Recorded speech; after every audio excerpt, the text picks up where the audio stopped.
चलिए देखिए, ठीक ना। अभी हम लोग समतल दर्पण की विशेषता पर रहते हैं। अभी हम लोग जानेंगे कि समतल दर्पण, दो समतल दर्पण के बीच में, ठीक ना, अगर हम लोग दो समतल दर्पण को एक मतलब एक होता है ना, कोई थीटा डिग्री पे झुका देते हैं तो कितना प्रतिबिंब बनेगा, समझे। अगर बोल देगा कि दो समतल दर्पण को जो है थीटा डिग्री जो है झुका देते हैं तो कितना प्रतिबिंब जो है बनेगा। यहाँ देखिए, दो समतल दर्पण को यदि थीटा कोण पर आमने सामने रखा जाए तो उनके बीच बनने वाले प्रतिबिंब की संख्या क्या होगी, ठीक ना। यहाँ पे हम लोग n मान लिए ऐसे, मतलब कि दो समतल दर्पणों के बीच में जो है बनने वाले प्रतिबिंब की संख्या, तो उसका फॉर्मूला होता है, क्या फॉर्मूला होता है कि n से हो गया प्रतिबिंब की संख्या, n से क्या हो गया आपका, ठीक ना, प्रतिबिंब की संख्या। तो प्रतिबिंब की संख्या निकालने का फॉर्मूला हो गया 360 डिग्री बाई थीटा माइनस का 1, 360 डिग्री बाई थीटा माइनस का 1। अगर ध्यान से सुनिएगा, अगर n का मान जो है ना सम रहेगा तो एक घटाइएगा, अगर n का मान जो है विषम रहेगा तो एक नहीं घटाइएगा। अगर n का मान जो है दशमलव में आता है, अगर n का मान जो है दशमलव में आता है तो दशमलव के बाद वाला अंक को जो है नहीं लिखना है। जैसे समझिएगा, हम लोग निकाल रहे, मान लीजिए थीटा का मान दिया हुआ है आपका 60 डिग्री, थीटा का मान क्या दिया हुआ है 60 डिग्री, और n निकाल रहे हैं, क्या निकाल रहे हैं n, ठीक ना। तो थीटा का मान तो 60 डिग्री दिया हुआ है, n निकाल रहे हैं, तो n निकालने का फॉर्मूला 360 डिग्री बाई थीटा होता है ना जी। तो नहीं, जब सम रहेगा तब माइनस का 1 करना है, ठीक ना।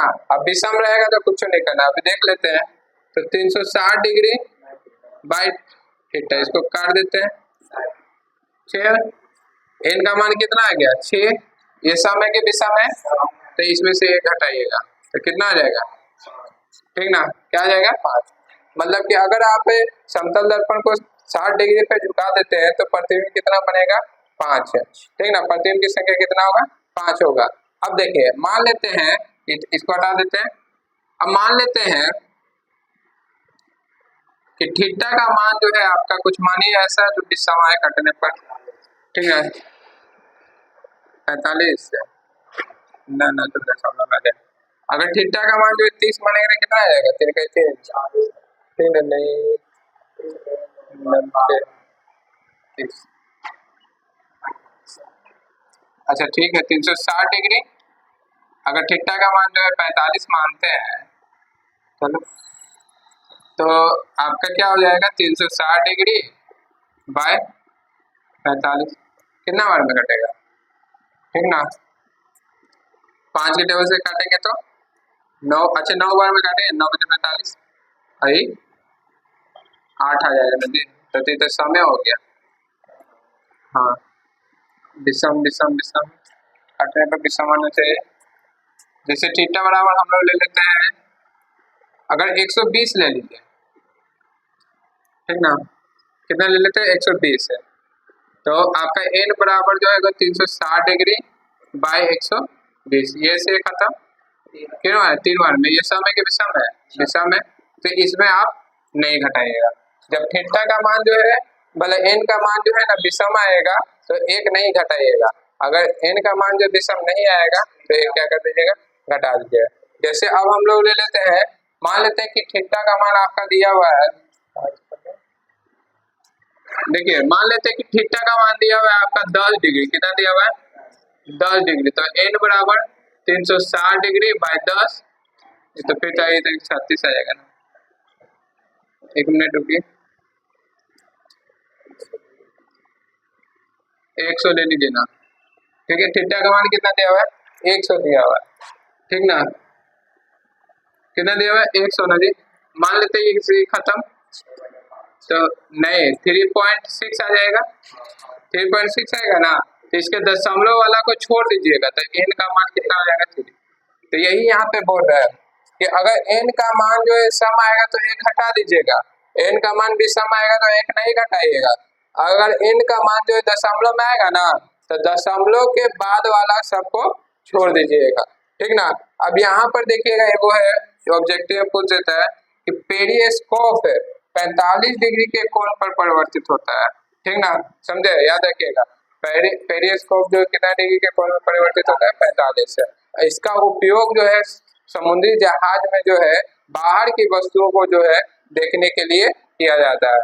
अब यहाँ पे हम लोग बात करते हैं गोलीय दर्पण के भाग के बारे में। किसके बारे में? गोलीय दर्पण के भाग। पहला हम लोग का है ध्रुव। क्या है जी? ध्रुव। अब ये देखिए गोलीय दर्पण के बीच का भाग क्या कहलाता है आपका? ध्रुव।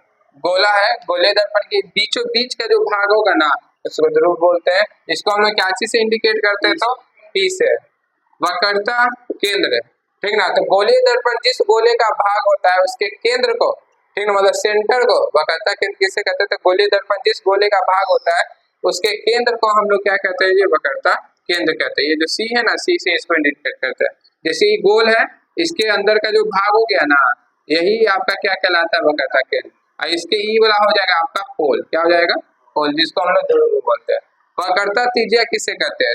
तो वक्रता केंद्र से लेकर ध्रुव के बीच की दूरी को, मतलब यहाँ से यहाँ की दूरी को, यहाँ से यहाँ की दूरी को हम लोग क्या कहते हैं जी? ठीक ना, वक्रता त्रिज्या कहते हैं। ठीक ना, कोई दिक्कत? केंद्र से ध्रुव के बीच की दूरी को वक्रता त्रिज्या कहते हैं। कोई दिक्कत? देखिए केंद्र से लेकर ध्रुव के बीच की दूरी को क्या कहलाता है आपका? वक्रता त्रिज्या कहलाता है। फोकस दूरी, फोकस दूरी वक्रता त्रिज्या को अगर आधा कर दीजिएगा तो क्या मिल जाएगा आपको? फोकस दूरी मिल जाएगा। ठीक ना, वक्रता त्रिज्या की आधी लंबाई को हम लोग क्या कहते हैं? फोकस दूरी। ठीक ना, F बराबर क्या होता है? R/2। यही फॉर्मूला जो है सिद्ध करने के लिए आएगा, यही फॉर्मूला जो है सिद्ध करने के लिए आएगा नहीं कि F बराबर जो है R/2 जो है सिद्ध कीजिए। ठीक ना, ऑब्जेक्टिव में भी पूछ देता है ये सब क्वेश्चन जो है ना ऑब्जेक्टिव में भी पूछ देता है कि F बराबर R/2। तो यहाँ से अगर आप देखिएगा तो R बराबर क्या निकल जाएगा जी? 2F। अगर R बराबर निकालेगा तो क्या हो जाएगा? 2F। कोई दिक्कत?